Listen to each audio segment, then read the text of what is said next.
guys. Medyo tumila na yung ulan. Good morning guys.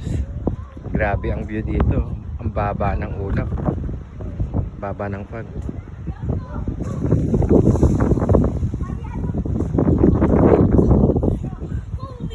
Baba ng fog. Tapos may swimming pool doon. Swimming pool. Ayan. Hindi ko kasi ma-video ng buo dahil may nagsiswimming. So kaya ayan ang papakita natin. Swimming pool. So, tapos yung view. Amazing view.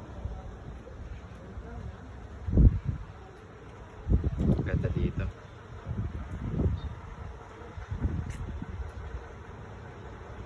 Ayan yung mga rooms nila. Yan, rooms nila yan. Lumalaki.